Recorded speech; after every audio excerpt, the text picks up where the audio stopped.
welcome to Heritage on ITV. I am Caroline Okonji. Guess what? Today we're going to be watching Chinyambera dance from Zimbabwe, and I know you are pretty much ready because all I do for you is to bring to your viewing pleasure different amazing cultures and their heritage from different states, different country, name it and think of it, and it will definitely, come your way. It's Heritage on ITV. I am Caroline Okonji. Let's go have fun together.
This is Chinyambera dancers of Zimbabwe performing Hunter dance, popular among the people of Chimpinge district, performed by Ndwa, Duma and Changani ethnic groups.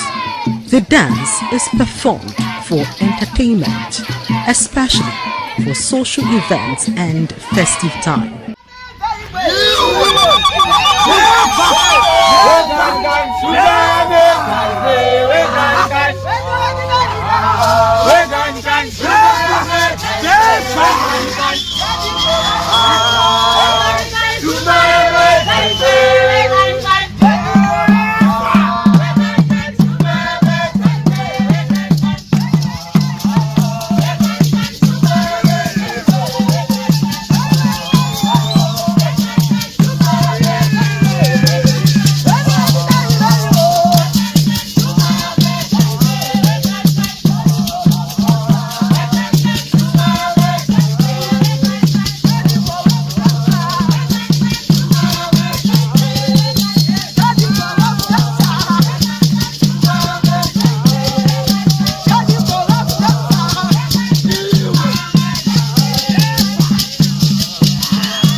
The dancers in Chinyambera dance group, adorned with animals' hides and carrying a stick, move to a fast and complex dinhi drumming pattern, mimicking the actions of a hunters in the wild.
The Chinyambera dance is cherished as a living heritage by the Duma, Ndwa, and Changani ethnic groups of southeast Zimbabwe, as it helped to promote the country's rich cultural heritage of the people to the world. When the dance is performed, people gathered to enjoy the beautiful steps of the dancers.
This dance is historically performed by warriors before and after a hunt to instill confidence or celebrate success or even motivate after a failed expedition.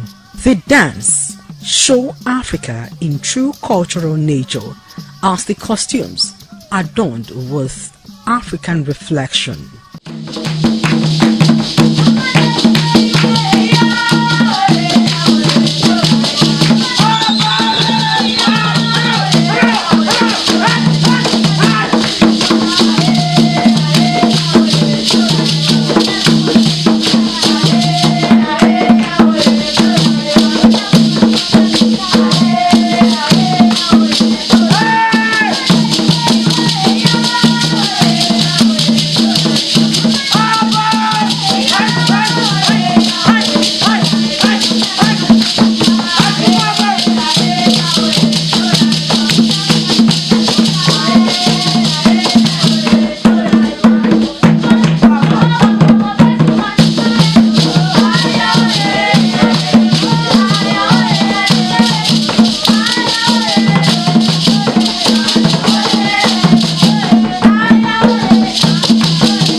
Okay, that brings us to the end of today's episode of Heritage on ITV, and I know as usual you had fun watching those wonderful dancers and those beautiful performance from Zimbabwe dancers. Well, next week will be another time for us to do same thing, same time, same station, and by God's grace it could be same face, but keep having fun and keep loving yourself, and know that all we do here and this particular time, it's all about heritage culture and everything you need to know about other people's culture and tradition. It could be yours next week. Until then, keep loving yourself, like I said, and bye for now.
ITV, certainly the best.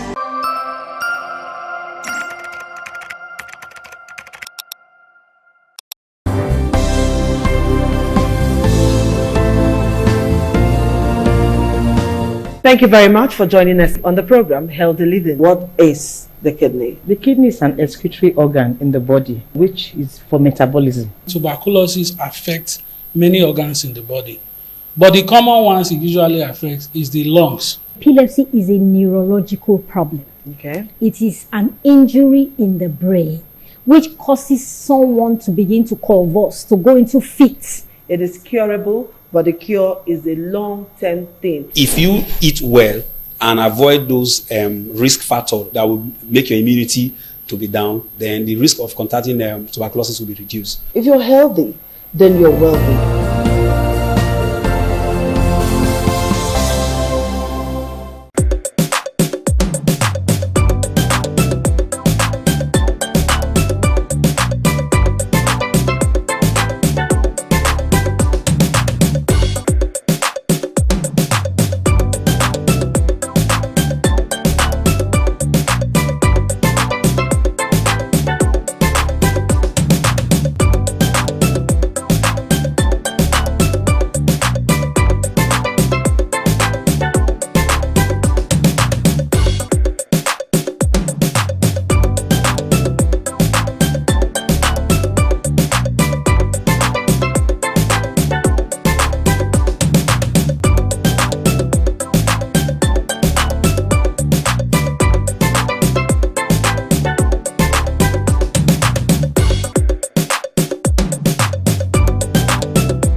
Good afternoon. It is another wonderful time to have you on the program 60 Minutes Nigeria. My name is Egosa Agbonlao. It promises to be a time that will allow you to be a part of this program to dissect another national issue. It is very disturbing, the recent attack in Kebbi State, where 25 schoolgirls were abducted, principal shot, vice principal shot dead. There was also another attack in Kwara State. A church was attacked in Kwara State, the Apostolic Church. And it was a very bizarre situation because it was a live streaming, there was a live streaming going on, and when gunmen were masked, attacked the church, and people were just scrambling and running. And a lot of problems, you won't believe it, even politicians. The recent crisis in PDP has even led to the new chairman of PDP, one of the factions of PDP, to openly call on President Trump to intervene. President Trump, from what we gathered before now, had said that there's genocide against Christians. And the federal government said, no, there's nothing like that. There was mixed reactions. Some people said, no, there's nothing like that. No genocide. The attack is not targeted. Christians are attacked. Members of other faiths are attacked. But with the recent kidnap in Kebbi, the recent attack in Kwara creates a very disturbing situation in Nigeria. So that's the reason, the essence of this topic. We are looking at the disturbing insecurity, the disturbing trend of disturbing threat to the security in Nigeria in all states. We would highlight some states, even in Edo State, we'll talk about it. Just yesterday, on Wednesday precisely, we had a report where our crime correspondent brought a report where the Edo State Police Command assured Edo State residents of adequate security of lives and property against the backdrop of the recent increase in cases of kidnapping and crime. So it's disturbing and it must be tackled. I have very, very distinguished personalities who have made their mark in the society. They've joined me today. I have the director of Ecumenism and Interfaith of the Christian Association of Nigeria, Edo State Chapter, Sir Best Iriabe. Nice to have you on the program. Thank you very much for having me once again. Okay. We also have a leader of congregations, a man that has impacted society positively. He is leading men and women. I'm talking about a renowned clergyman, Bishop Lucky Omonabiese. Nice to have you on the program. God bless you, sir. Thank you very much. So, yes, I'm going to start with the very first direct question, and that will go to Sir Best Iriabe.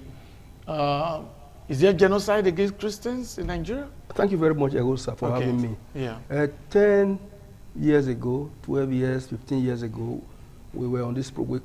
We constantly coming on this program to talk about the level of insecurity in our country. We used several terms. Yes. We said it was alarming. Okay. At a point, we said it was worrisome. Yes. And then we say it was so disturbing. Yes. But all that are gone. It's genocidal. It has assumed a genocidal status. That's the truth of the matter.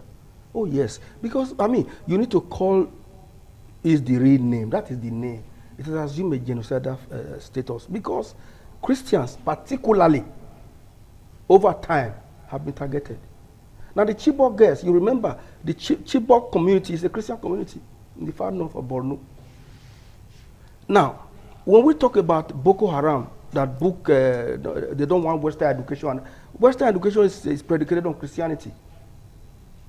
So if you say you don't need Western education, you don't want Christianity, you want to wipe out Christianity from the face of the earth.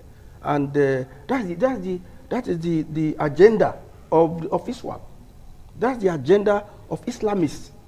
You remember the word I'm using Islamists. I'm not saying Muslims. They are very good Muslims, wonderful people. But these sort of people, extremists, these extremists who now kill in the name of God or Allah. You know, Allah Akbar means God is the greatest. You are killing somebody, you are destroying somebody, you are beheading people that the same Allah or God has created, and you say He's the greatest. You know, it's a misnomer. I mean, you cannot just put it together. So it has assumed a genocidal dimension. And I want to thank America, Donald Trump, who called it the real name. That's the name, just now. I mean, when people continue to deny it, you know, that's political. We could have been able to wipe it out, but there have been no political will. Imagine Secretary to government only yesterday called a press conference and still denying it. Even when it was less than 12 hours of that press conference, they went to Christ Apostolic Church in Eruku, in Kwara State, to chase away everybody, kill 3 persons, and carried away about 35 worshippers. What do you call that? Why there's no time to, we can no longer hide it. We are people of truth. Even, I want to thank God for Muslims, real Muslims, who have said, yes, this is true. You cannot hide it anymore. Now, the reason why, just to preempt you, Regosa, they say, oh, but they are also killing Muslims. Of course, yes. The Muslims they are killing are good human beings who have refused to join them. And once you refuse to join this set of people, you are described as a kafiri, you are described as a non-entity, people to be exorcised and dealt with. So those set of Muslims do not believe in genocide. They are the people that they are slaughtering. Have you ever seen any Christian militia? Has it ever been recorded in the history of Nigeria that a set of people who are Christians who are saying, praise the Lord, and start killing people? No. So it's a genocide. We'll come back to you, yes. Sir Best Iriabe. We must quickly admit that the comments of my guests on this program are their personal comments, their personal opinion. Yes. Does not reflect the stance of independent television and radio. Bishop Lucky Omonabiese. Yes, sir. Let's look generally now. The insecurity. We've heard of cases of the Chibok girls some years ago, and that was under the regime of President Jonathan. Some of you remember when the wife of the president, the first lady at that time, Patience Jonathan, said, there is God, oh. Yeah. That statement became a national statement because of the kidnap of Chibok girls. So now it's Kebbi. So what is your take on this? You see, thank you, Mr. Osa. You see, the problem we have is our leader. You see, the people that are, you cannot come to my house and you are a stranger and you know everything about me. It's not possible. There must be an insider, give you an information to somebody who is dealing with it. The people that are committed this problem, the Boko Haram or the band, whatever they call them, there are people in the high place in government who are aiding and abetting them. You can't tell me that a general was killed a few days ago, an army general, it's not possible. But because there are so many loopholes by the people who are in authority, so my people eating from this business. It's not a business. It's not a serious business. Therefore, there is no way you can tackle this insecurity in Nigeria, because some are making it to war, some making it to worst. Those that are eating from it are worsening it. Those that are trying to make it work are not able to make it work. That is the problem we have in this country. Until there's a drastic action taken by the federal government or the state government or local government, even the only in the street, that's the only way this thing can stop. That if you see a stranger who don't know, you don't understand this movement, get him arrested. Hold it down, ask him questions. About a few months ago, a certain general of army general said, if you meet these people on the way and try to harass you, then you kill them. Before we know, the guy was removed. Then, who is doing us? Who is fighting us? It is very clear that the Christian where I belong to, that we have preached the gospel of peace and forgiveness so deeply that even when we are seeing death face to what? Face, we are looking for God to come and help us. And God will never come down from heaven. He will use man to help man. Therefore, Donald Trump is not even the solution to our problem. We can fix our problem by ourselves if we wake up today and say no to this nonsense. But as far as we keep on romancing it, I am telling you, one day we'll wake up one day and find that our houses have been sold, surrounded by these people, and can't do anything because the government, the politician, everybody involved are just romancing it. And it's time for action so that we will not wake up one day and say that our resources, our investment disappear to the end. God bless you. Thank you very much. We'll come back to you. But Sir Best Sirabe, this is really disturbing. Yes. Do you think government is doing enough in terms of tackling this insecurity? Because we must, reacting after an incident has happened is not always the best. Yes. Taking precautionary or putting precautionary measures in place is the best. Exactly. So do you think the federal government is doing enough? Over time, one would like to say the truth. The government, to use his own term, romanticizing the whole scenario. The action of government over time has not had any biting effect.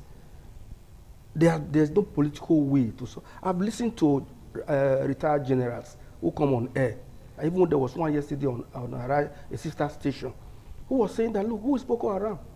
They can be obliterated if there's a political will. But there's no political will.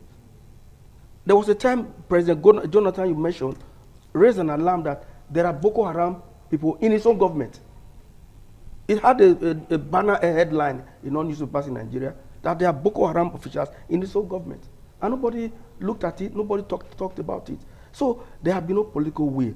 What we have had over time is that government mouthpiece, after it has happened, they have never been proactive. After it has happened, this wordsmith, whether they are the Minister of Information or they are presidential spokespersons, they are very good at crafting a condolence message and condemn the action. And they will now use the word, government is on top of the situation. They have never been on top of any situation. That's the truth of the matter. So, the problem we have had is that if you do not want to, because Donald Trump, like I said just now, believe in our common humanity. We are human beings. We're not talking about Nigeria now, America or China.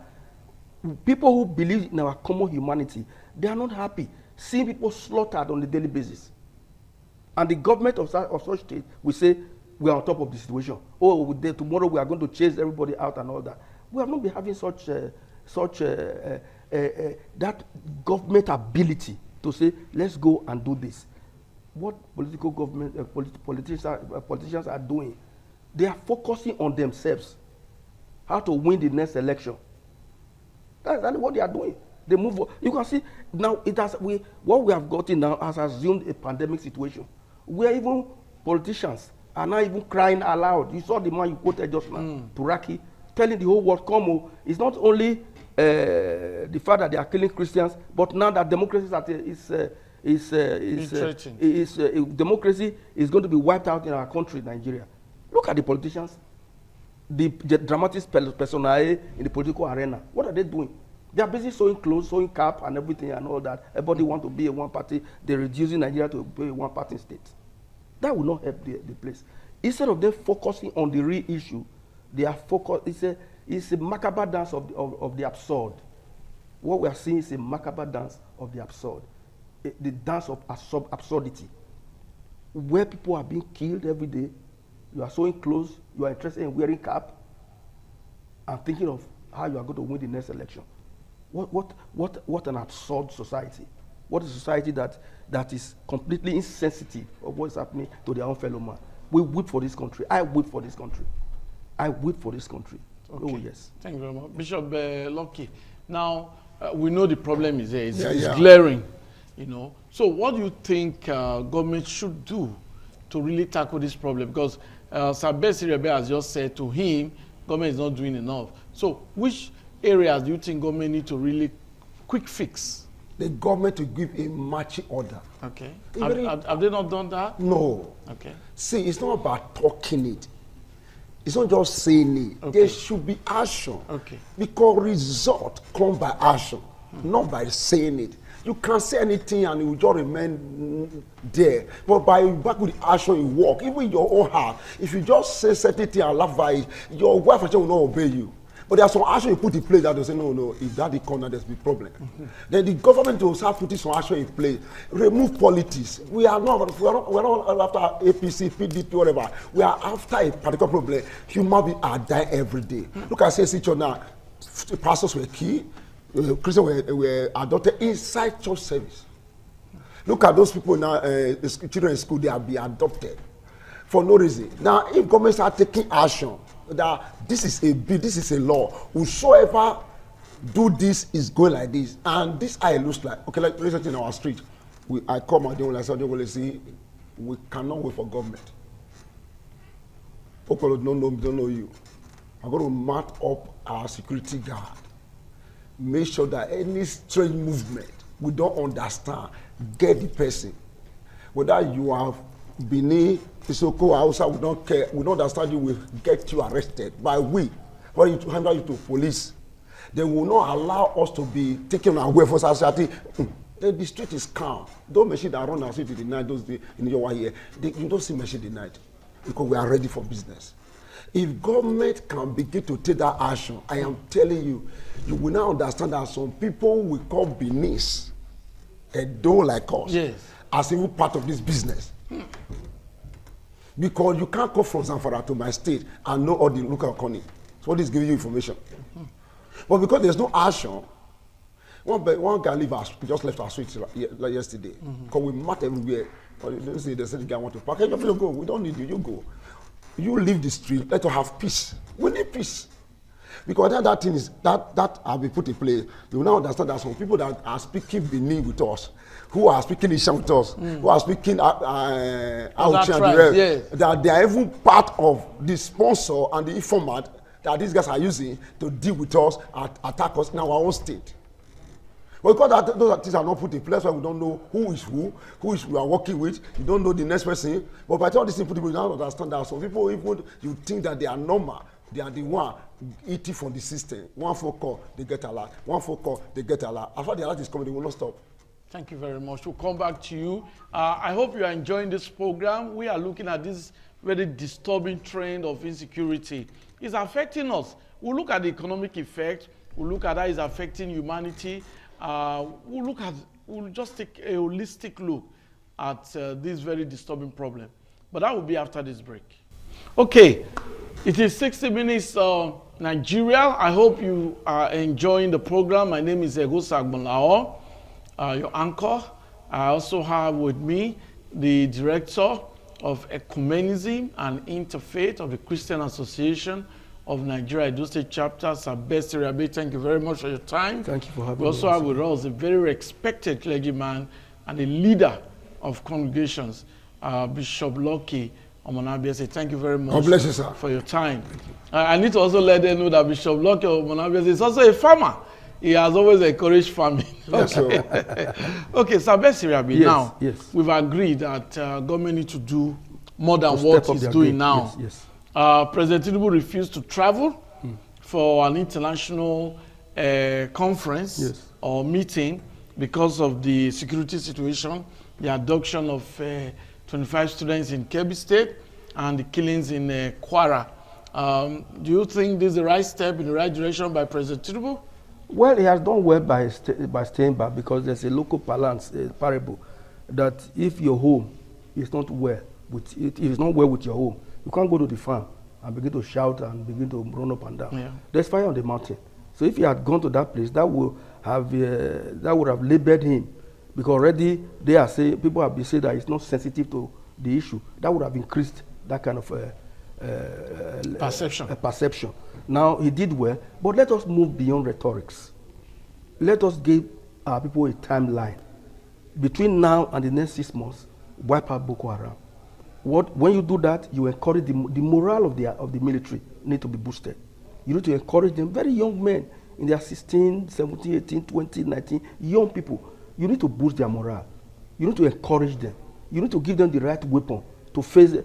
My brother was talking about Ode. When we were doing Ode those days, it's not sticks they were holding. We having any attackers. What's the meaning of Ode? You need to explain. Ode means people in a particular community keeping watch at night over any possible intruder. Okay. But today, it's not that kind of Ode.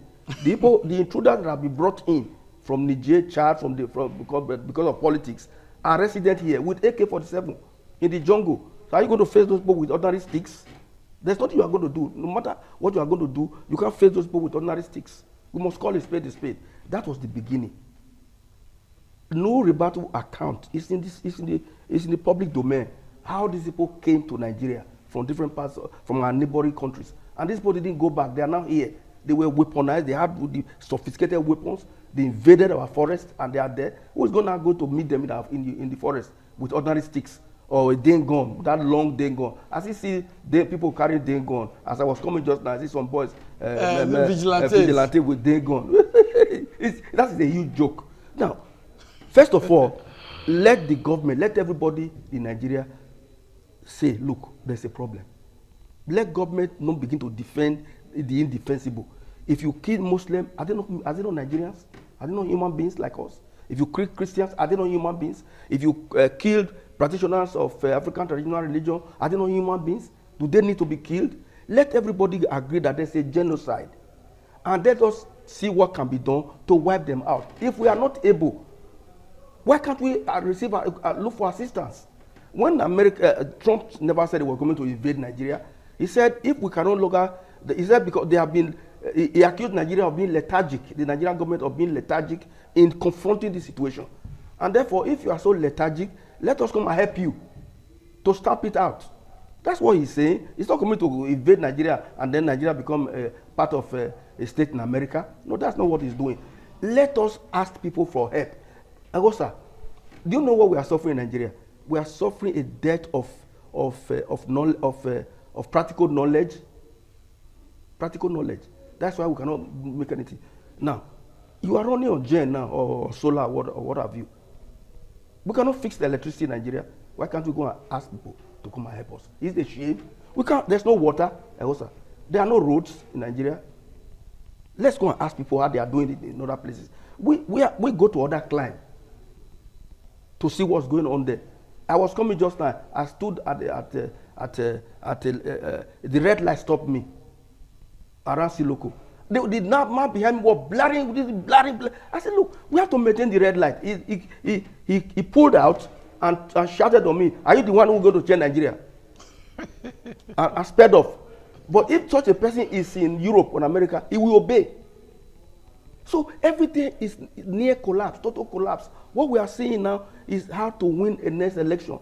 Nigeria is now gravitating towards a one-party state. They are not thinking of what we are talking about now. They are not even listening to us. How they are going to retain their seat, how they are going to perpetrate themselves in power is what they are talking about. That's what we are suffering in Nigeria. Nigeria has money. God has blessed Nigeria. We have everything in Nigeria. Come to think of it, Ewosa, you plant, if in this studio now, if you were able to dig it and remove the tiles and everything and get to the soil and plant plantain or cassava or whatever. In the next 6 or 7 months, you come and repeat. This is Nigeria for you. You understand what I'm saying? A young man told me in Israel once when I told him, when I saw I went to banana plantation, the labor they engage in trying to plant banana or plantain, they will build a house for it, cellophane house, they will be all kinds of labor. I was looking, I said, my friend, come to my place. I don't need to labor the way you are laboring now. I need to just put it in my back house. And I go away. He said, and then in some time, a few months time, I come and reap. He said, is there a nation like this? I said, yes, that's called Nigeria. But we are not harnessing it. We are not using it. We are a country of money mongers. People who love money. These are the people we have in Nigeria. Lovers of money can never make it.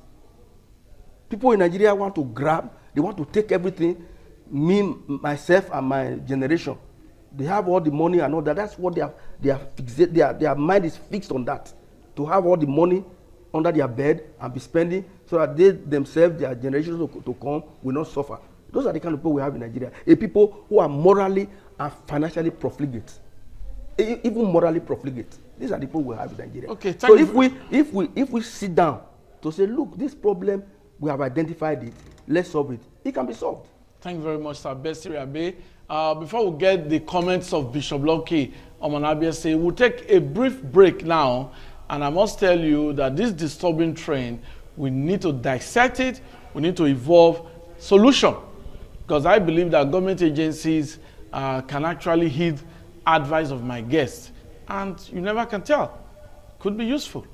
But that will be after this break. What a delight to have you on the program. It's always a delight because you spending your 60 minutes with us on the program makes us very happy. And we are looking at a very disturbing trend of the security situation in Nigeria.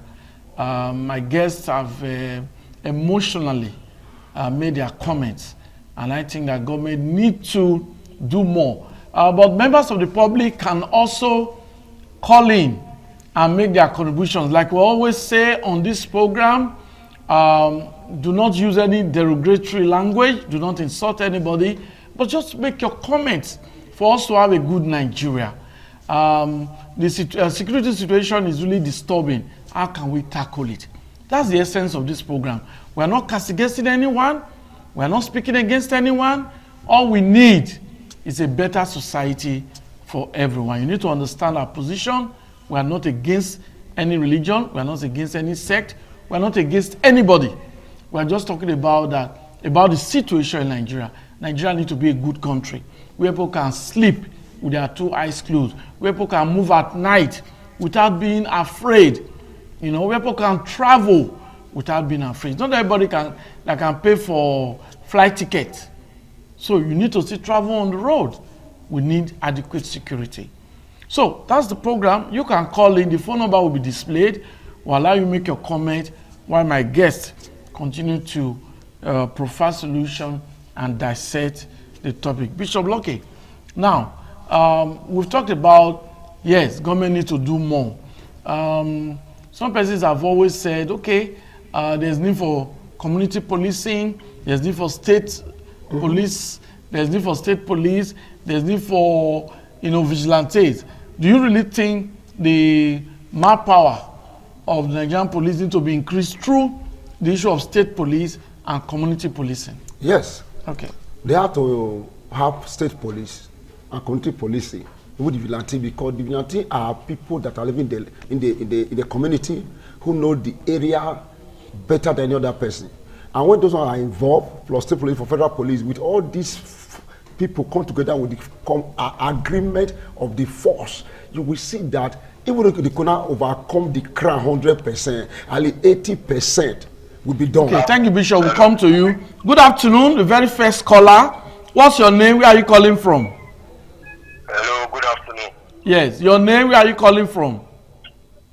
My name is Alaji Ahmad. Okay. Calling from where? I'm calling from Benin. Okay. Okay, make your points.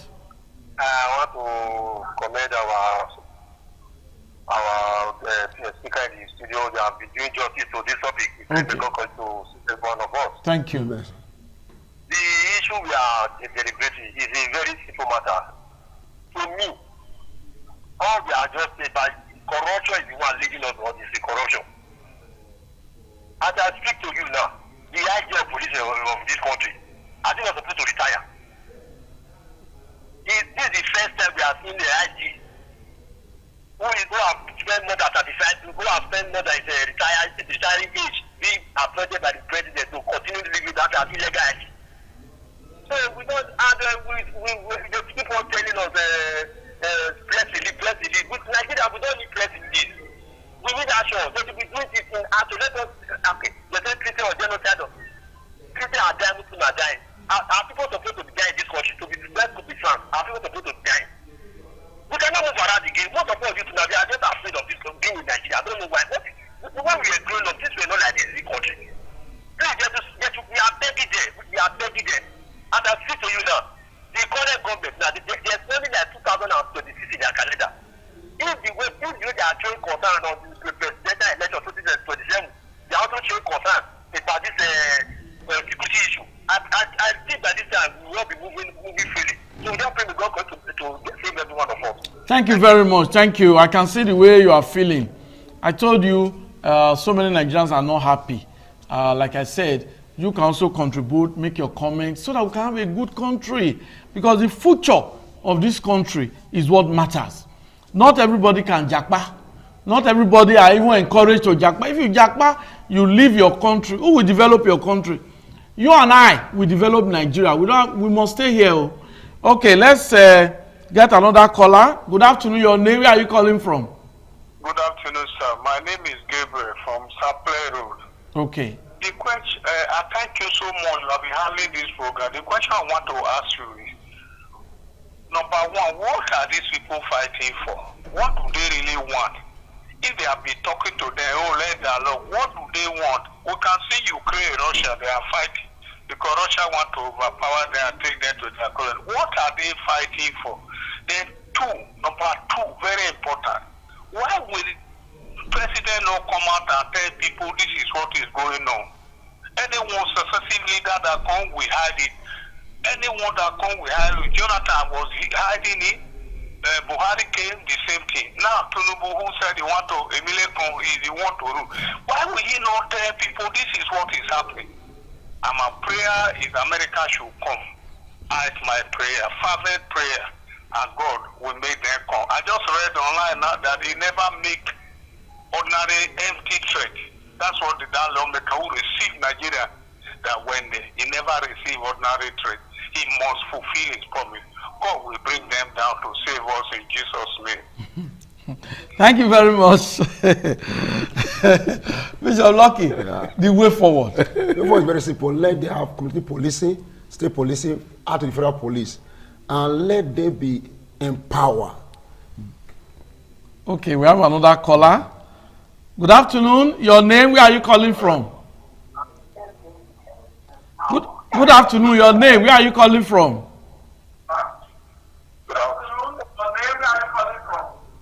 Good afternoon. My name is Mila Ifinedo. My name is Mila Ifinedo. I'm calling from Benin. Go on. We're having network issue with you. Just go on. Okay. I think we're having network. The thing is re-echoing and coming back. Please, you can call again. Maybe it will be better. Okay, we have another caller. Good afternoon. Your name, where are you calling from? My name is Mr. Mosi. Okay. From Saple Road. Okay. What I say for this issue is, all those ethnic things here, for the in our state, the data state, it is just more. Because with the youth, we need to mobilize people to walk away from the planning act. Oh, no, we don't want you to mention the name of any tribe. Because we have some very good Fulani people. I actually served as a copper very many years ago in Katsina State. They were very nice to me. I lived with them. We used to buy what they call rago. Rago means ram suya. We used to buy that in the evening as a copper in Katsina State. So they are good Fulani people, they are good Hausa people, they are good people in the north. I must tell you, I love them. So, but just like in Benin, just like in Edo State, we have good and bad people. So don't mention the name of any tribe because you don't have evidence to say this is a tribe. I love the Fulanis, I love the Hausa people, I love Nigerians, and I believe they love me too. Okay, we have another caller. Good afternoon. Your name, where are you calling from? Okay, go on. What I'm trying to say, as this thing is this now, our people refuse, including our president, he refused to put hand. We in South here, we should expect more tourists coming because they are already open door for them to come inside. They are already here. Those people are here already. So if our governor is not wake up, that we are going to get that problem. That's what I saw. Thank you. Thank you. Thank you. I know what you are trying to say is that there is need for security measures to be put on the ground. We should be proactive, just like my guests have said, not only reacting to what has happened. I know that's what you are talking about. Okay, good afternoon. Another caller again. Your name? Where are you calling from? This is Advocate. I'm calling from Igwebe. Okay, oh, Advocate. Good afternoon. How is Igwebe? Igwebe is fine. Okay, go on. Just as one of the callers has said, really, why is it that the former president from Jonathan to date, why is it that they are not really talking? Why are they not addressing the issue? What is happening, just as one of the callers has said? Our prayer is for Trump to come because nothing is working politically and otherwise. The system has failed in this country. Thank you. Thank you very much. That's a caller, Advocate from Igwebe. He's also very worried. So while we wait for other callers, Sabesi Rabe, okay, let's just quickly take this caller. Good afternoon. Your name, where are you calling from? Good afternoon. My name is Julius, calling from Benin. Okay. It's quite, I'll be following this your program and every other program. Thank you very much. Thank you. But it's very pathetic and quite unfortunate that we find ourselves in this situation. You know, like I always say, we can play politics with every other thing, not with security.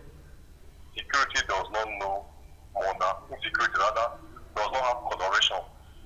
So my major thing about this is that we thought, because this president, they said he's a master strategist.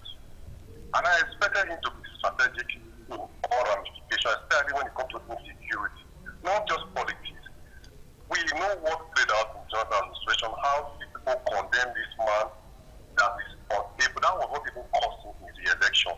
And we expected that these people coming on board, we're going to not to see this kind of issue again. But it's quite sad that 23 or 25 children were kidnapped. And funny enough, we were told that 30 minutes before that kidnap took place, military men, security men were in that school because of DSS intelligence reports.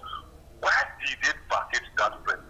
So these are all shrouded in security, and I'd like to know that this Boko Haram, whether you like it or not, whether NPC, I'm entitled to my opinion, it's my right, it's every comment I make now, it is for me, not from ITV. I take responsibility for it.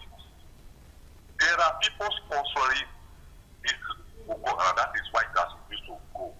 People are responsible. People are playing politics with insecurity in Nigeria. Government has told us several times that they know those behind the scenes that are responsible. Why have they not had the political will to identify these people and deal with them squarely? But they were able to declare state of emergency in Rivers State. So we should stop all this politics and play politics with our lives. Enough is enough. We can't take this any longer. If President Tinubu could not fix Nigeria, he should resign. Tinubu must go. Thank you and God bless you. Thank you very much. Very emotional again, but what I can just pick from there, if state of emergency can be declared in Rivers State because of the political imbroglio, why can't state of emergency be declared on security in Nigeria? a quick reaction from you, Sir Bessie. There's no question about that. That's exactly what we've been talking about. There has to be, when we talk about state of emergency, it's not a suicide thing. You want to make sure that all attention is geared towards that very problem. Yes. All eyes will be on it. More resources will be deployed to do it. That's when we talk say a state of emergency. Now, the government over time, right from the time of President Goodluck Jonathan, this thing started, it snowballed to the 8 years of Buhari, and then we are now in the tenure of Tinubu. This problem, rather than abate, has continued to exacerbate. And therefore, it calls to question what the government is doing. Government is a continuum. You not say, oh, during Jonathan it was like this, now my own is like this. No, this is not a question of praising yourself that this is what you have done. No, it's a question of identifying the problem that is on ground and harness all the resources you have, both material, intellectually, and otherwise, to attack and confront the issue. But that's not what the government is doing. Even this government of Tinubu, I must tell you, they are on the defense. I just told you yesterday, the Secretary to Government, federal government, held a press conference defending the situation, praising himself, praising this administration. That is not what we need now. What we need now is a concerted effort. Now, what does it take? How long does it take to have a state police, for God's sake? It's not a new thing. In the 60s, we were having state police. There were native authority police in this country. Native authority, that local government have their own police. The state was having their own police. And then you have what we call constabulary. That in every locality, teachers, bankers, they are made to do that job. They pay them some stipend. They are called constabulary police. They are not regular police. To profile the people who live in a particular area. Everybody knows ourselves. And then when you do that, you are able to police your environment. But because of lack of political will, the bill is sleeping in the National House of Assembly. The National Assembly, they are there receiving defectors. That's what they are doing. They are receiving defectors. They are you know, to align with the president. They are Oshomole cried out a few days ago, my dear brother Egosa. Our Senator Oshomole, God bless him. Because it's my friend. I have always thought that what's Oshomole doing there now? He cried out to say, look, we are not rubber stamp. We are becoming one. Okay. Bills come from the executive almost immediately in the twinkle of an eye, in the speed of light. They approve it. Okay, thank but you. But nothing has been done. We will allow you to continue, Sir Yes. Best. But let's just get this caller. Good afternoon. Your name, where are you calling from? Good afternoon. My name is John. I'm calling from Benin. Okay. Okay. I want to appreciate your effort by giving this opportunity to us to express ourselves. Thank you. Thank you very much.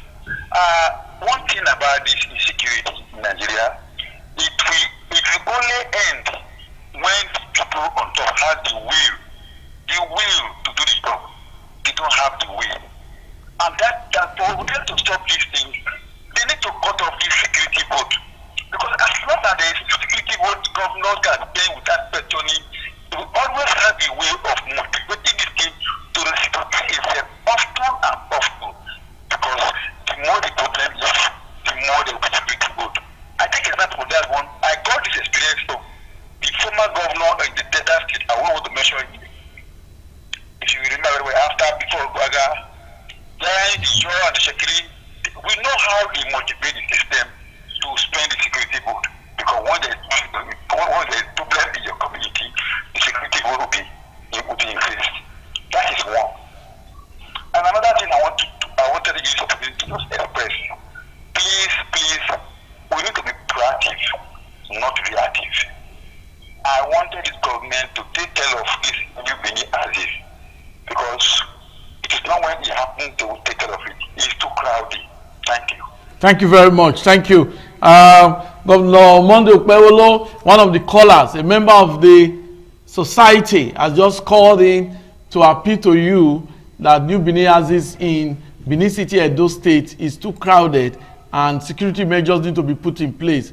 I want to concur with that caller, because if you drive through New Lagos Road, through New Benin, across Mission Road, traders are even trading on the road now. God forbid, there's maybe a vehicle will say there's brake failure. It can ram into the traders along the road. We are not saying people should not trade. This is the festive period. Let them go inside the market. Let them move away from the road. You know. So that's that caller. We have another caller now. Good afternoon. Your name? Where are you calling from? Okay, thank you. My name is Mila Ifinedo. I'm calling from Benin. Thank you. Go on. As I said before, sir, my name is Mila Ifinedo. I'm calling from Benin, Kenwa Road here. What I see in this insecurity matter, sir. Sir, do you know what you can do? Reduce the volume of your TV set. That is why it's re-echoing. Go on, please. These bandit people.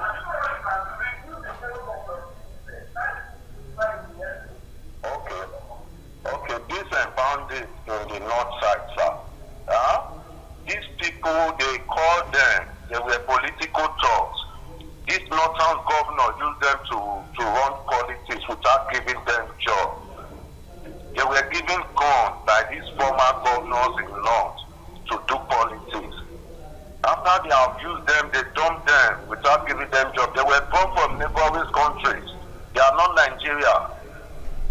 If you discover, you will see some are Shad, some are Malians, some are Nigerians. They brought them to run election. They know these politicians in the north. They know what they are using them for.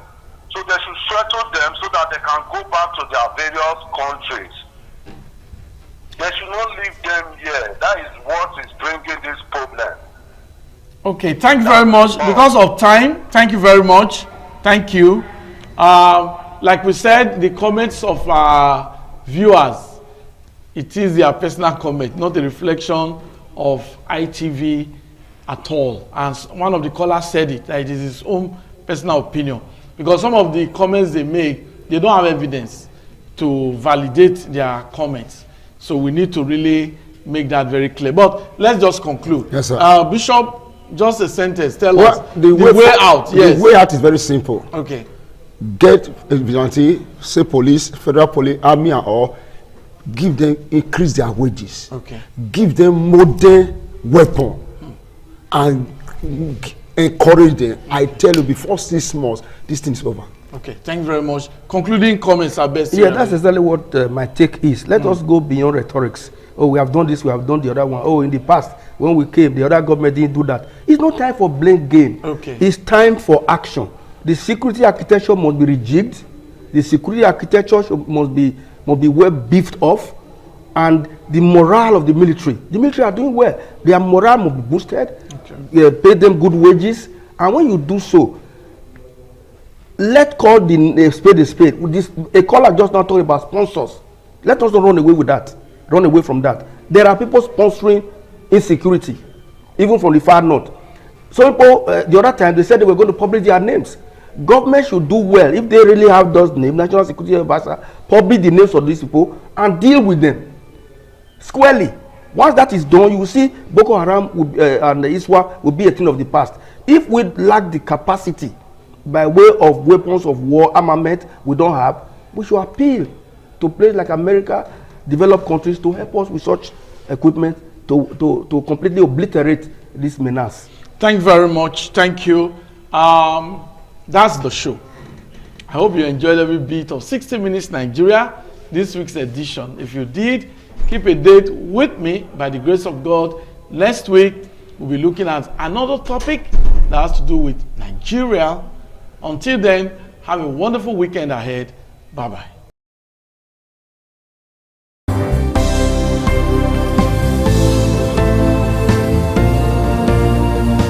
Thank you very much for joining us on the program, Healthy Living. What is the kidney? The kidney is an excretory organ in the body, which is for metabolism. Tuberculosis affects many organs in the body. But the common ones it usually affects is the lungs. Epilepsy is a neurological problem. Okay. It is an injury in the brain, which causes someone to begin to convulse, to go into fits. It is curable, but the cure is a long-term thing. If you eat well and avoid those risk factors that will make your immunity to be down, then the risk of contacting tuberculosis will be reduced. If you're healthy, then you're wealthy.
ITV, certainly the best.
Thank you very much for joining us on the program Healthy Living. What is the kidney? The kidney is an excretory organ in the body, which is for metabolism. Tuberculosis affects many organs in the body, but the common ones it usually affects is the lungs. Epilepsy is a neurological problem. Okay. It is an injury in the brain which causes someone to begin to convulse, to go into fits. It is curable, but the cure is a long-term thing. If you eat well and avoid those risk factors that will make your immunity to be down, then the risk of contacting tuberculosis will be reduced. If you're healthy, then you're wealthy.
ITV, certainly the best.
Thank you very much for joining us on the program Healthy Living. What is the kidney? The kidney is an excretory organ in the body which is for metabolism. Tuberculosis affects many organs in the body, but the common ones it usually affects is the lungs. Epilepsy is a neurological problem. Okay. It is an injury in the brain which causes someone to begin to convulse, to go into fits. It is curable, but the cure is a long-term thing. If you eat well and avoid those risk factors that will make your immunity to be down, then the risk of contracting tuberculosis will be reduced. If you're healthy, then you're wealthy.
ITV, certainly the best.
Thank you very much for joining us on the program Healthy Living. What is the kidney? The kidney is an excretory organ in the body which is for metabolism. Tuberculosis affects many organs in the body, but the common ones it usually affects is the lungs. Epilepsy is a neurological problem. Okay. It is an injury in the brain which causes someone to begin to convulse, to go into fits. It is curable, but the cure is a long-term thing. If you eat well and avoid those risk factors that will make your immunity to be down, then the risk of contracting tuberculosis will be reduced. If you're healthy, then you're wealthy.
ITV, certainly the best.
Viewers, once more, we welcome you to Message of Islam, reaching you from Independent Television Benin. Today, inshallah, we want to look at the topic, condemnation of murder in Islam.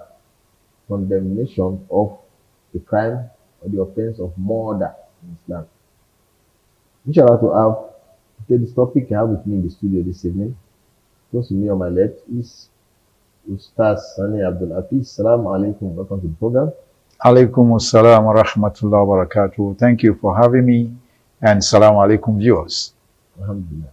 And we also have in the studio this evening Professor Bunyamin Aidi Al-Aji. Professor Bunyamin Aidi. Assalamu alaikum. Welcome to the program.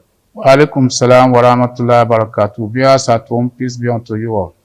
Alhamdulillah. Yes, we are looking at this topic, condemnation of murder in Islam. We are looking at any topic as far as Islam is concerned. We are looking at it in line with what submission to the will of God entails, because Islam radically means submission to the will of Almighty Allah. Let me start with you. Start Sani Abdul Hafiz. What is murder? Let's start with the definition. In the name of Allah, all praise is due to Allah.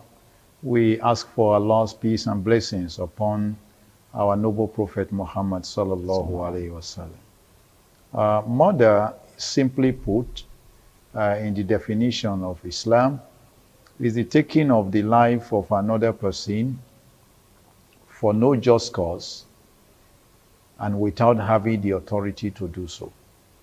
Taking the life of another person for no just cause and without the authority to do so. We have to put it this way because sometimes there are some kind of penalties that may involve having to take the life of another person. So such is not regarded as murder in Islam. For example, if somebody committed adultery and they have to be stoned to death, you don't call that murder. But stoning the person to death requires authority. So if you say somebody committed adultery and you say because we are Muslims, we cannot see an adulterer, and so we take up arms and lynch the person to death, we have committed murder because we have no authority to do so. So murder is to take the life of another person for no just cause and without authority to do so. Alhamdulillah. I'm coming to you now, Prof. Now, what is the punishment for murder in Islam? One who has committed the offense of murder.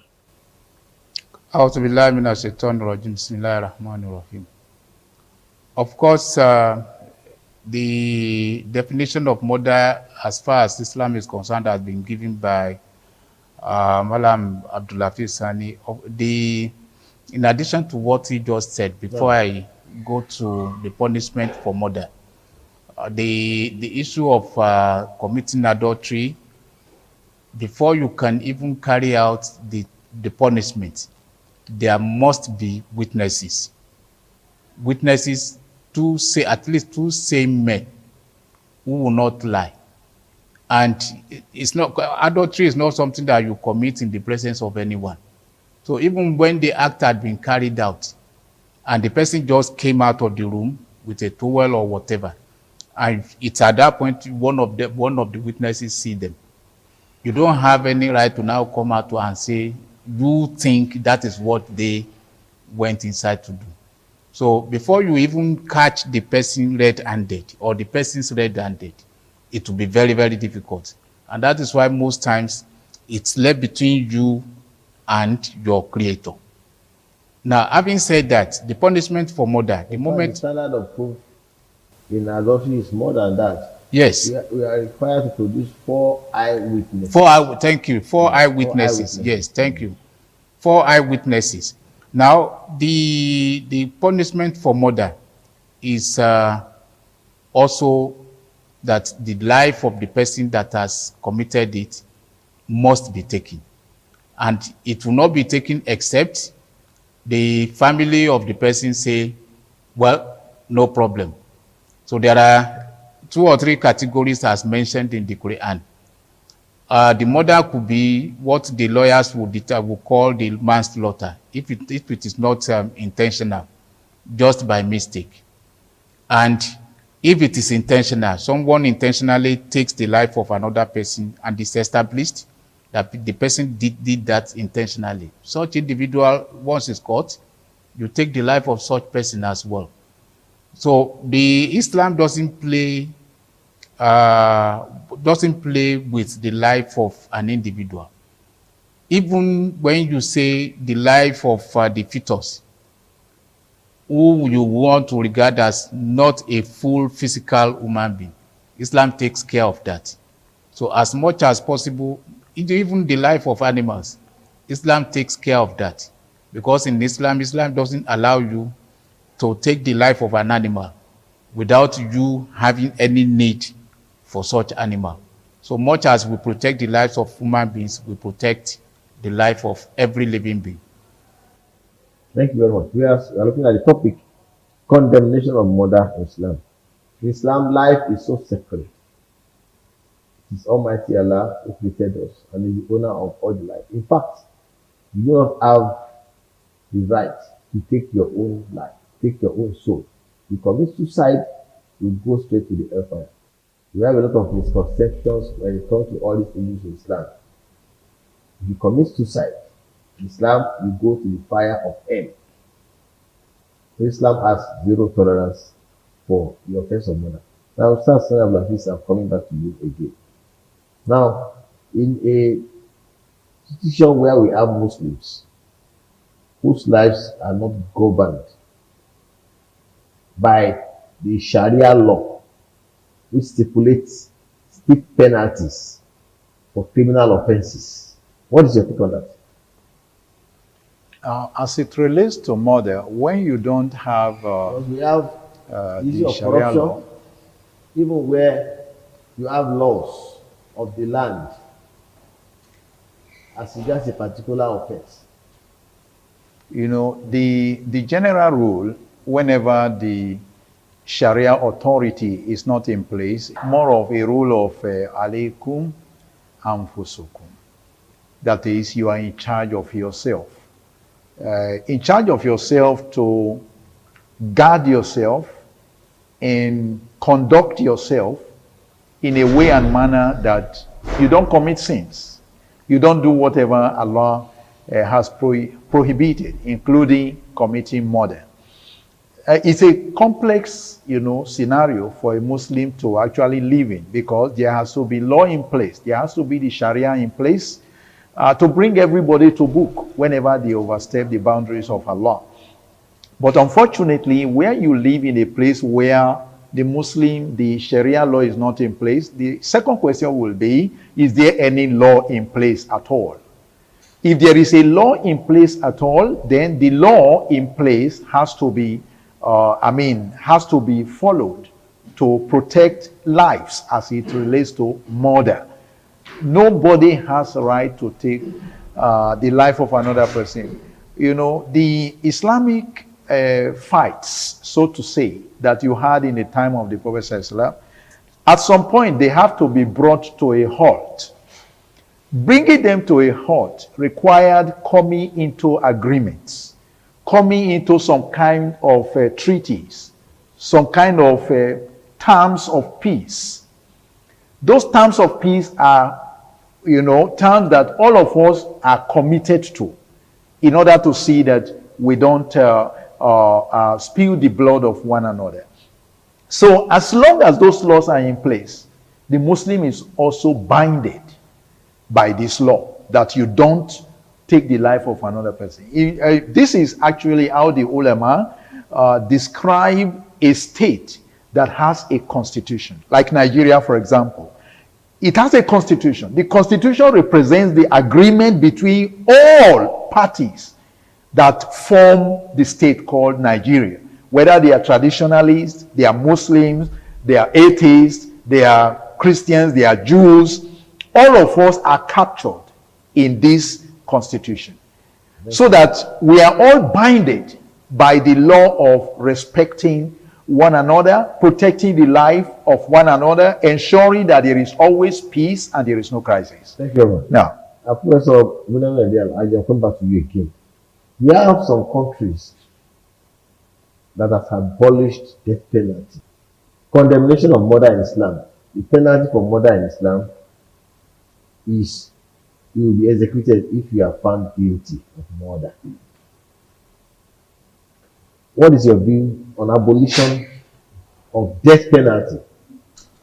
When Almighty God that created us has made that law that whoever kills and is found guilty should be executed. You see, there is no way we will not have problems in every society where we try to modify the natural laws that govern us, that govern every society.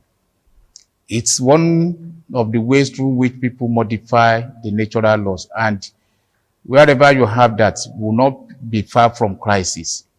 Because, for instance, in Nigeria, assuming we still uphold that is, whoever takes the life of another person unjustly, such individuals should also be eliminated. If we abide with it, we'll not be running into series of crises that we have nowadays. We have so many examples of people that were kidnapped before ransoms were paid. Such individuals were eliminated. Even when ransoms have been paid, they still went ahead to kill them. Quite a number of times we have read that certain numbers of kidnappers, bandits, terrorists, or whatever, committing one heinous crime or another, were arrested. Later, we will still hear that they receive amnesty. But Nigeria did not abolish death penalty. I'm coming. Now, much as we do not abolish death penalty, how many times have we in this country heard of someone that was condemned in any court of law to murder, and such persons were eventually executed, either publicly or privately in any secret places. We've not heard of that in the past 30 years. And that is why we keep, rigmaroling around a circle. Because right from the time kidnapping started some years back, if we had adopted that, right from the time the IPTO banditry started, the terrorism started, all these forms of criminalities in our society, if we had adopted execution of anyone that was found guilty, after carrying out all the decent investigations and you confirm that this person actually did this, if you execute them, automatically nobody will want to venture into such things. But at the end of the day, you still find them on the street of on the streets of the town. Now, coming back really to other countries where they have abolished that, they try as much as possible to keep such individuals out of circulation. And what they believe is that, separating them from the society, not having any contact with anyone, is even worse than killing. You've heard of people that were confided or that are confided life imprisonment. In one room, they only give them maybe 1 hour of refreshment during the day or at night, depending on whatever the person chooses. Keeping the person solitarily in that kind of environment can be worse. And it can be likened to, al-fitna to ashadu min al-qatl. Keeping someone in permanent condition of tribulation may be worse than death sometimes. But whichever one we adopt in the country, as it is today, Nigeria cannot even be said to have adopted anyone. We are just floating, and that is why we have this mirage of crisis within us today. So our law is very clear. We have a law stipulating death penalty for some offences. Another thing is the enforcement of the laws. I'm coming to you now, Ustaz Sani Abdul Hafiz. Now, is it permissible in Islam to, in the guise of jihad, perpetrate heinous crimes like murder? No, it's never permitted in the laws of Islam. What is jihad? So, jihad means killing the innocent? Jihad is a struggle, by the literal translation.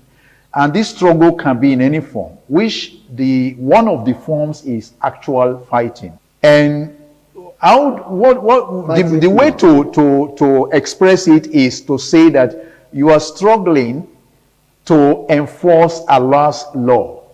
You are trying to, live the life that Allah says you should live. Obey Allah's law. It's a continuous struggle. You are struggling with yourself. You are struggling with the forces.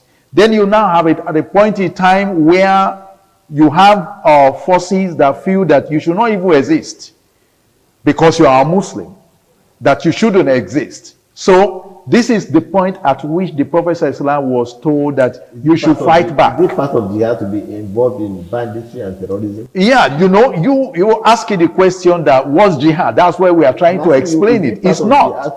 It's not. Banditry is not jihad. Terrorism is not jihad.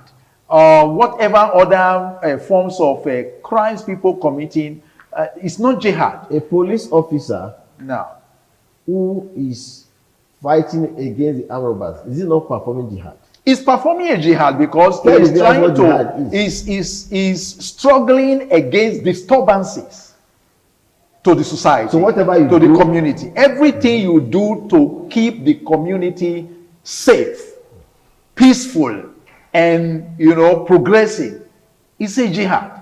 So it can be in any form. Now, coming back to the point of banditry, I feel actually very disturbed to even want to connect them at all. They are not in the same line. Because banditry is for some economic gain. We can put it that way. Banditry is evil. Yes, it's evil. It's for economic gain. Those who are into it, they know what they are out for. Even in jihad, you don't come to a place where people are just living and then you lynch and attack on them because they are not Muslims. No, you don't do that. So when you say that some people are terrorists and then they go to a place of non-Muslim occupants, in order to get everybody dead. Or even Muslim occupants.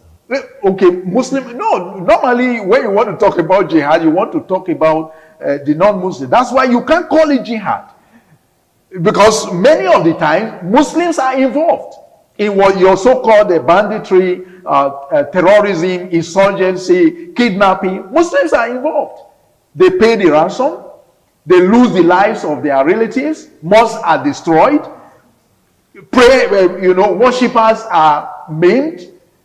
So how could you call it jihad? They are not close.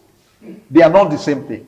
So it's part of what the society need to be educated about. The Quran talks about jihad, but jihad is not banditry. It's not terrorism.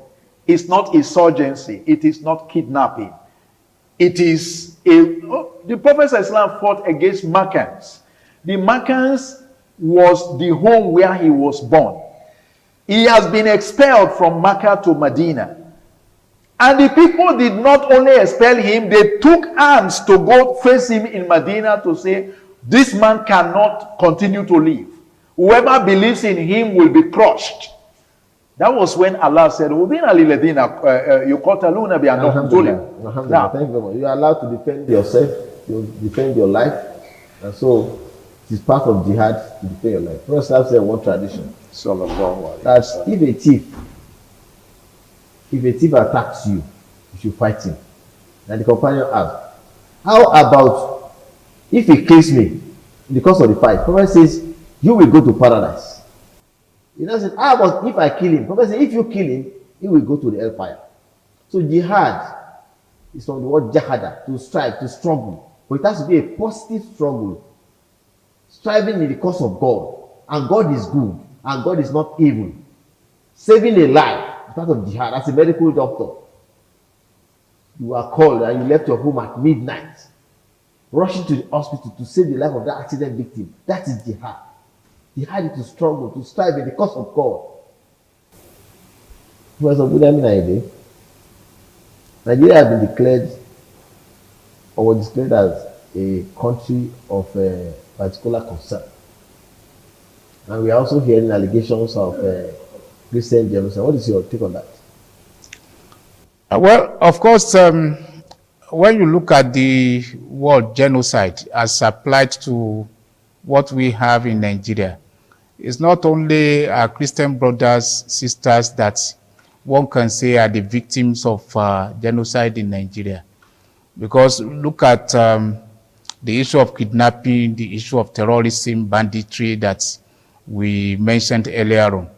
All this one cut across various tribes, various religions, even including those that don't proclaim either Christianity or Islam. The victims vary in terms of age, in terms of tribes, in terms of religion. So one cannot really say that it's only the Christians that are involved, except that we are trying to just heat up the polity. And where the danger is the fact that assuming the people we are calling from outside come here to come and assist us, fight others, there is no way we will not run into more problems. Because in areas where they had intervened in the past, there is no part of the world where we have had intervention of these persons that we are calling, that they have stable society till today. Talk of Libya, talk of Somalia, talk of Syria, talk of even the Middle East. There is nowhere that is peaceful up to today. Now, if you say they should come, no bomb or bullet is labeled Christians or Muslims. If they drop any bomb anywhere, the devastation will not separate people based on religion or will not destroy people based on religion or tribes. So therefore, what we need to pray for and also strive for is there is a general problem, that there are general problems that we all have. The issue of hunger is there. The issue of mounting anger is there, which is necessitated by the situation we find ourselves in this country. So if someone is hungry Hunger as it is today doesn't differentiate between religions, doesn't differentiate between tribes. We are all hungry, we are all angry the same way. So we should not, based on the fact that certain persons are looking for favors outside the shores of Nigeria, then magnify the problem beyond what we will be able to bear when the consequences come. The consequences may be enormous. This country belongs to every one of us, whether we are Christians or we are Muslims or we are atheists, or we don't even believe in any existence of any God. This country belongs to us all, and we must defend it by our conduct, by our character, and by that band of humanity. Thank you very that much. all of us are together in this. Thank you. Mr. Hassan Abdul Hafiz, what is the government expected to do? The duty of government is to protect life and property.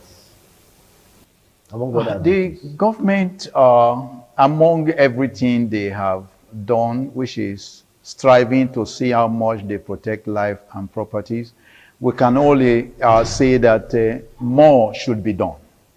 More should be done, and just as has been mentioned, that when criminals that are involved in these activities are arrested, they should be promptly dealt with according to the law.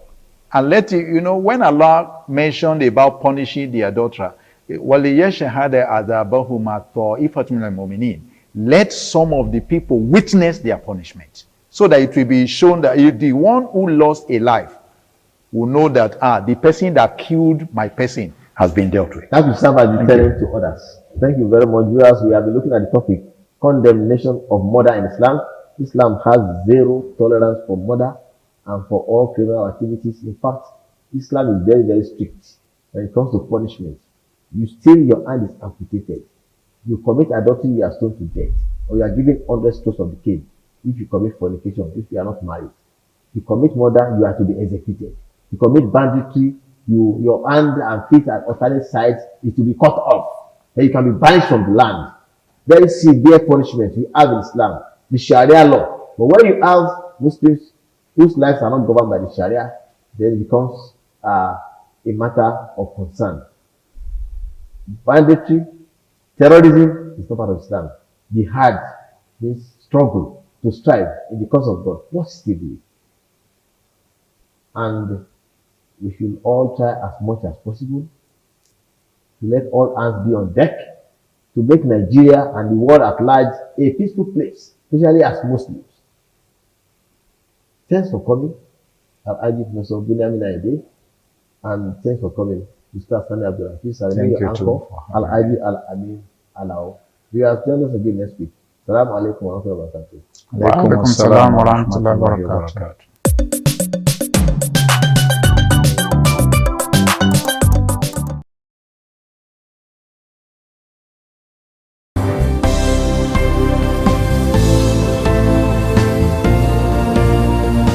Thank you very much for joining us on the program Healthy Living. What is the kidney? The kidney is an excretory organ in the body, which is for metabolism. Tuberculosis affects many organs in the body, but the common ones it usually affects is the lungs. Epilepsy is a neurological problem. Okay. It is an injury in the brain which causes someone to begin to convulse, to go into fits. It is curable, but the cure is a long-term thing. If you eat well and avoid those risk factors that will make your immunity to be down, then the risk of contracting tuberculosis will be reduced. If you're healthy, then you're wealthy.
ITV, certainly the best.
It is a beautiful Friday and we say welcome to Itches and Voices.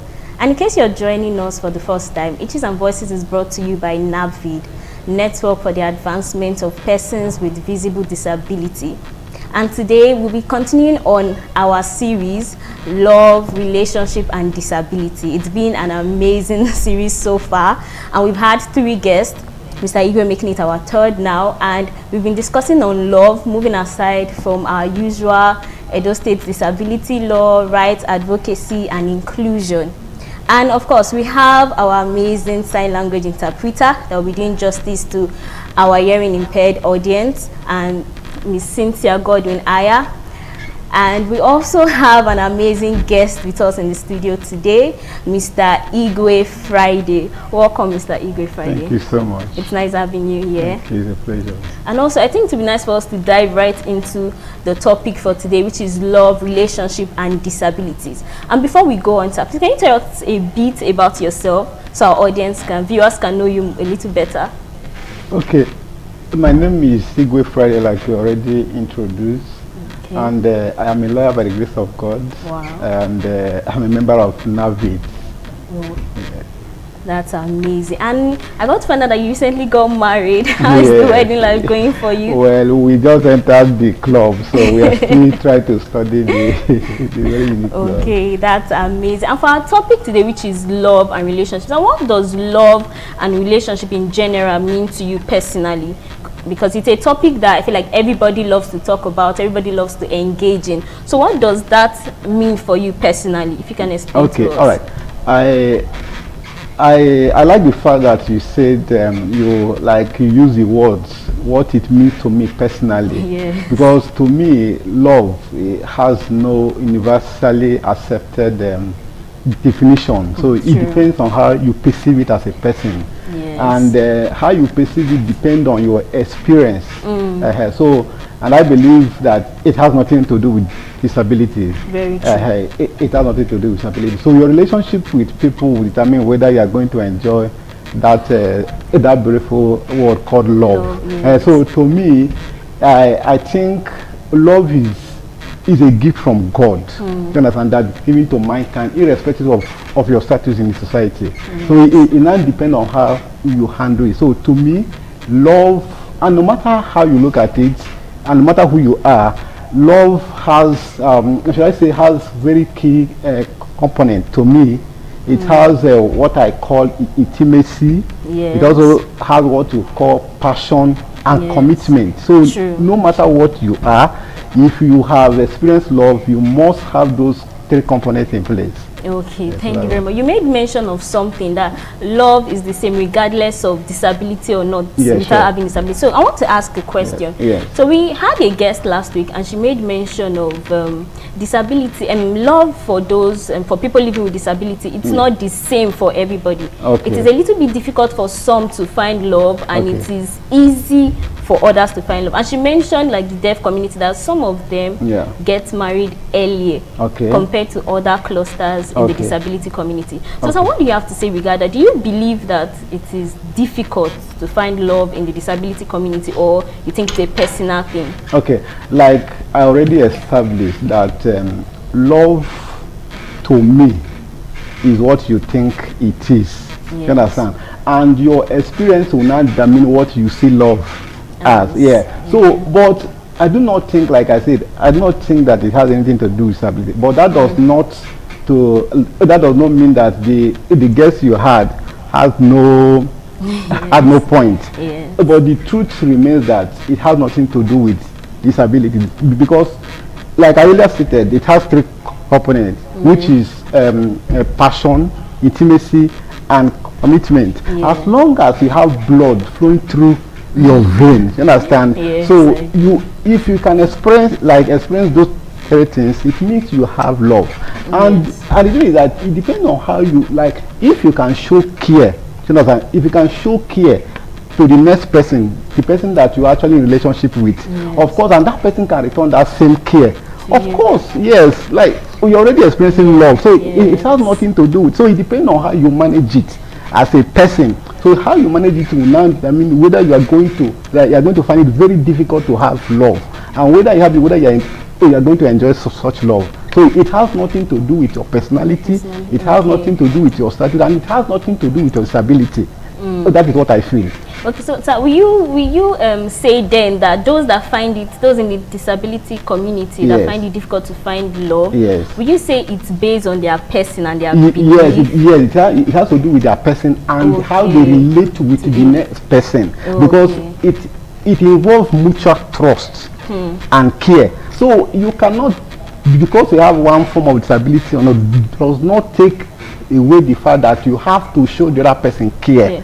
Do you understand? So it has nothing to do. So if you have the ability to trust and show and return that care which the other person has given to you, of course I see no reason why such person cannot return same care. So it has nothing to do with disability. It just depends on how you manage that relationship with that person.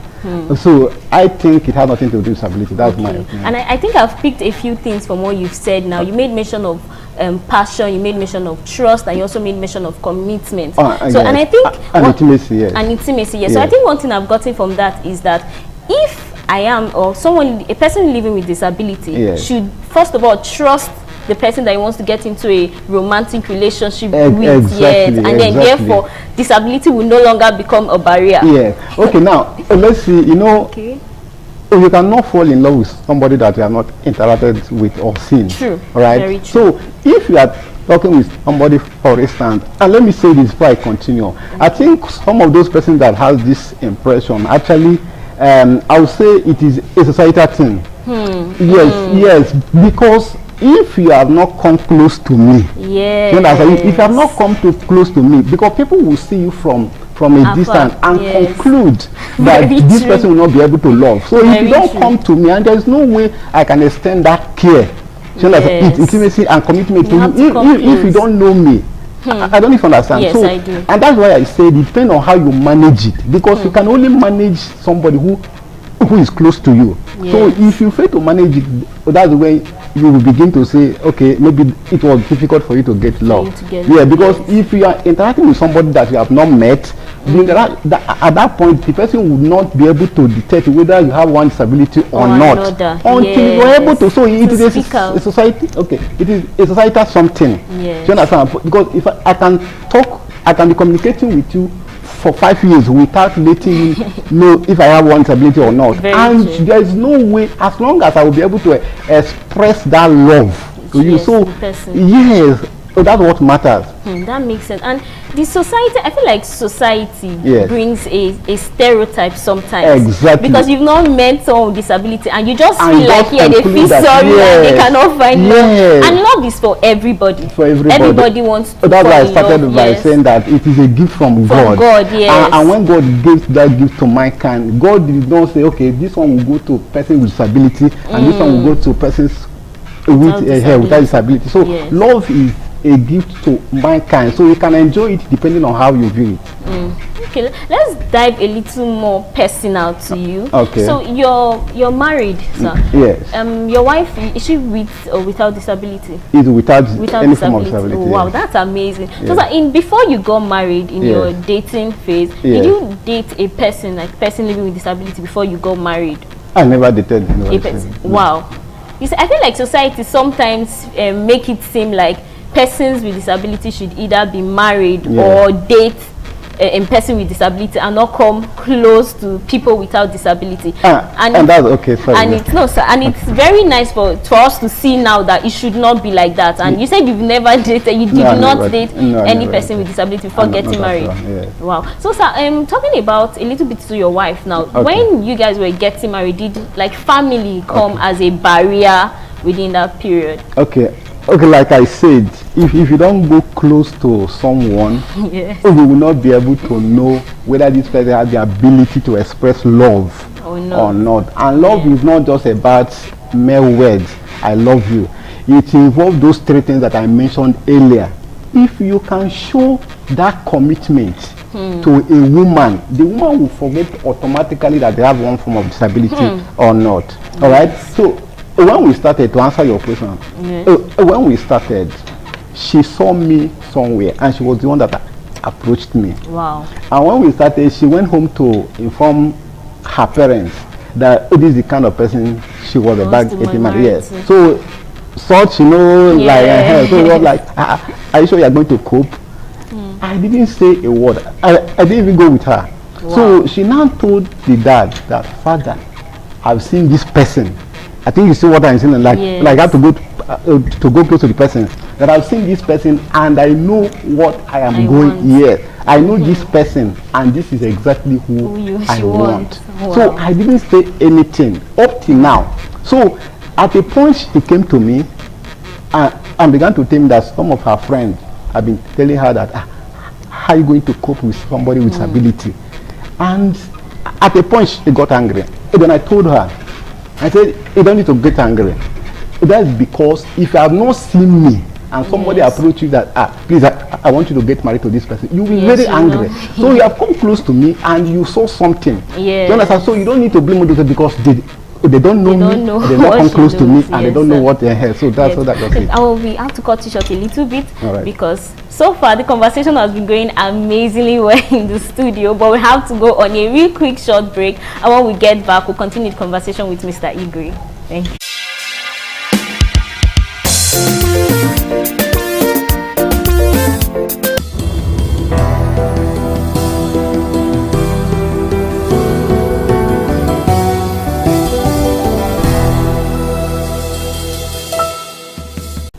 Welcome back from that very quick break. The break we talked about NAVID hosting palliative for persons with disability this December, because everybody has to celebrate this December, and as NAVID we'll be sharing palliative for members of NAVID and persons living with disability, and you can also support and be a huge part of this movement. So welcome back, Mr. Igwe. Thank so you we so were talking earlier about family and Yes. how you made mention of how your wife was the first person to introduce you to her family Yes. because she saw exactly what she wanted. Yes. So can you tell us more about the family acceptance and all about that?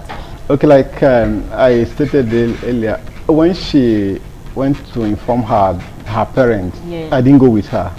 So it was when she came back and she started telling me the reservation that the family members had. So the following day she had she was invited to come home over the same matter. So she now told everybody that I have seen this person, I've lived with this person All right. In Yes. fact, this person does almost everything Hmm. at home. So this is exactly the kind of Who she person. wants. Yes, it's not because I have money. I don't have money. You understand? So she saw something. Yes, and she, exactly what she yes, wanted. yes, she saw something and she knew what she wanted, and that's what is important in every relationship. Yes, you mentioned that she made mention of seeing you could do things. So I want to talk about domestically at Okay, home. okay. What is it like? Because I know a lot of persons are Yes. usually very curious Yes. on how getting married to a person living with disability or living with a person with disability. What's like the day-to-day activity or is there like a struggle? Yeah. Or just tell us about the domestic life and what it's like. Okay. Like I stated earlier, for you to enjoy love or relationship, you have to, as in, to show some level of commitment, irrespective of whether you have disabilities or not. Something must keep you. Like you may use prayer to get into a home or to get a job or to get married, but other things will have to keep you in that relationship, right? Yes, very now, I'll say this. I don't know if my wife is watching. Do you understand? We hope she is. Yeah. So, but I will tell you that we got married on the 6th of September. Wow. But I can tell you that my wife has only cooked 4 times since we got married. Wow. Only That's 4 times. interesting. So that's good. In fact, there is an argument in the house now whether I cook better than my Better than wife. she does. So that's how I'll end it.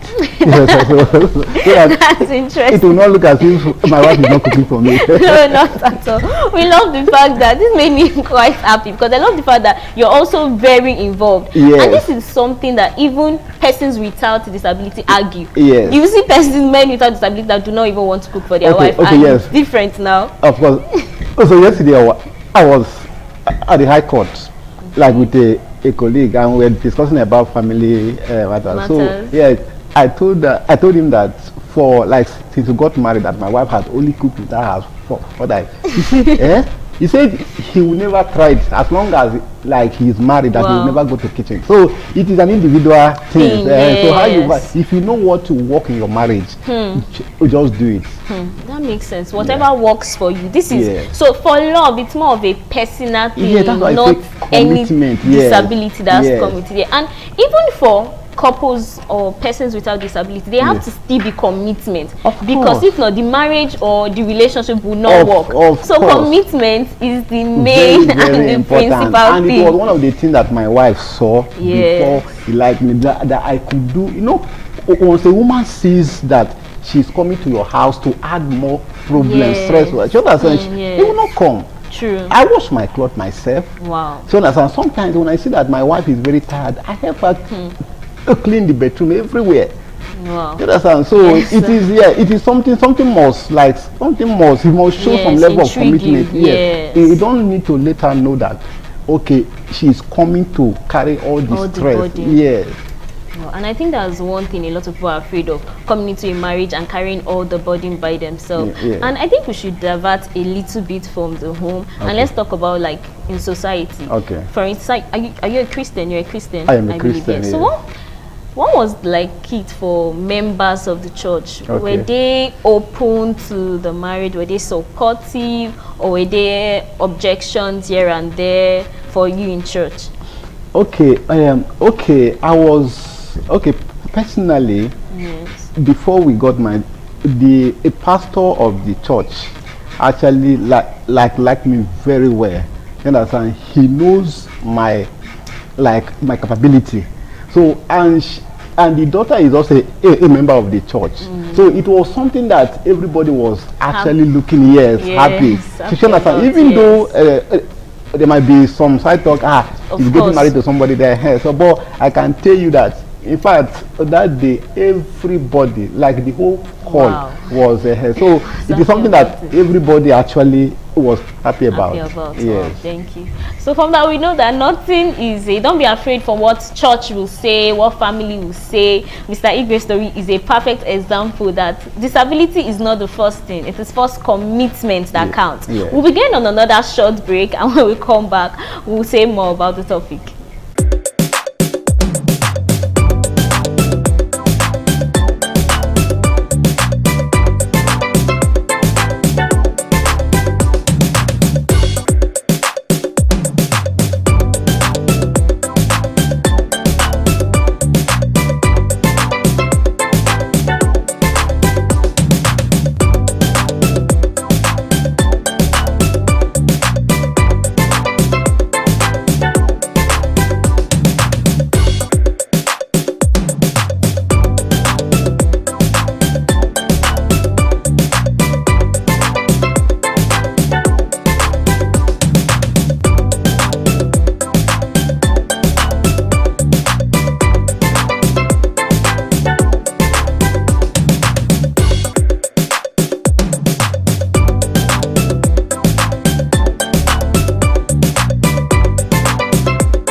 Welcome back. We know love is giving and love is sharing. So be a part of NAVID's movement this December to share love to the Persons with Disabilities community.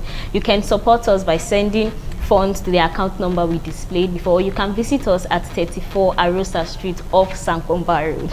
Thank you. And Mr. Igwe, as we round up, what is one word or something you like to say to persons with disability that are looking for love currently? Okay, one word I will say to them is that, one, they have to understand that love involves mutual trust and care. You must show love to the person that you are expecting love from. And secondly, you have to work on yourself. You understand? Yeah, you have to work on yourself so that you'll be able to attract exactly what you want. Yes. Thank you so very much, Mr. Igwe Friday. It was amazing having you on the studio today, and I'm sure we had an amazing session today. And also, we'll say thank you to our sign language interpreter and Cynthia Godwin Aya. And also remember that this is the season of love. Make sure to share love to those around you. And remember, spot the itch and be a voice. Thank you for joining us today.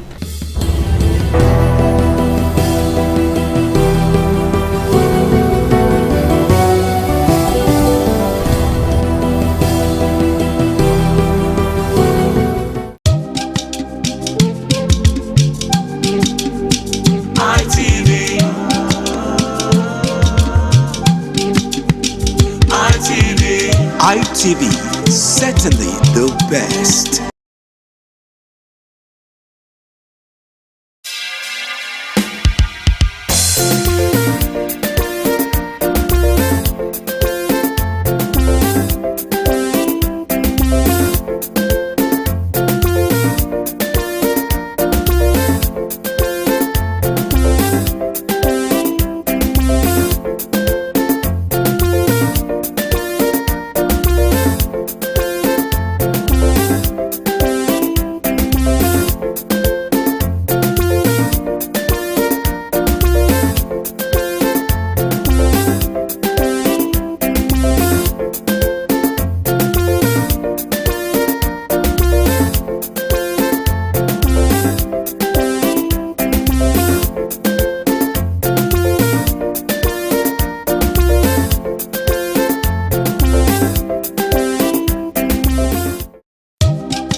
ITV, certainly the best.